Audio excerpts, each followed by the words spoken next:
30 సంవత్సరాలుగా క్షేత్రస్థాయిలో సమస్యల కోసం పోరాడినటువంటి వ్యక్తి.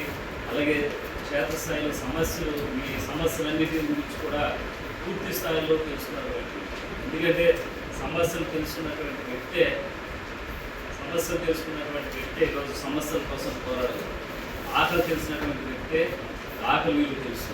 అలాగే రాజశేఖరం గారు పార్టీకి విధేయతగా 30 సంవత్సరాల పార్టీలోనే ఉంటూ పార్టీ కోసం చెప్పేటటువంటి వ్యక్తిగా ఈరోజు అందరం మీ దగ్గరికి వచ్చి ఓటాడుతున్నామంటే ఒక నిబద్ధత గల మనిషి.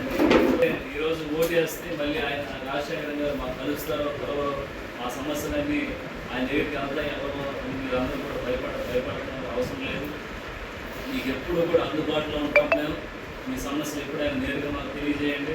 తప్పకుండా మీ అందరిని కూడా మేము రాజశేఖర్ గారి దగ్గర తీసుకెళ్తాం, లేకపోతే గవర్నమెంట్ దృష్టికి మీ సమస్యలన్నింటినీ తీసుకెళ్తాం చేస్తాం. తప్పకుండా మీ ఏవైతే సమస్యలు ఉన్నాయో గత ప్రభుత్వాల్లో కొన్ని తప్పుదాలు చేసి మీ గురించి అనేకమైన సమస్యలు కొత్తగా సృష్టించినటువంటి సమస్యలు ఉన్నాయి. వాటన్నింటినీ కూడా పరిష్కరించుకుందాం.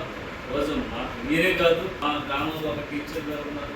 ఆయన్ని మేము వేస్ట్ చేసుకుని మాకు ఉద్యోగ అవకాశాలు కల్పించాలని ఎదురు చూసేటువంటి మీ అందరూ కూడా తీసుకున్నటువంటి నిర్ణయానికి ధన్యవాదాలు తెలియజేస్తున్నాం. తప్పకుండా మీరు ఏదైతే మా మీద పెట్టుకొని ఈరోజు సపోర్ట్ చేసి ఎన్నికల్లో తిరుగుతున్నారో మీ అందరికీ తప్పకుండా న్యాయం చేసే విధంగా, మన యువతకి మంచి భవిష్యత్తు ఇచ్చే విధంగా చర్యలు తీసుకుంటాం తెలియజేస్తూ మీ అందరూ కూడా రోజు ఎన్డీఏ కూటమి అభ్యర్థి అయినటువంటి రాజశేఖర్ గారు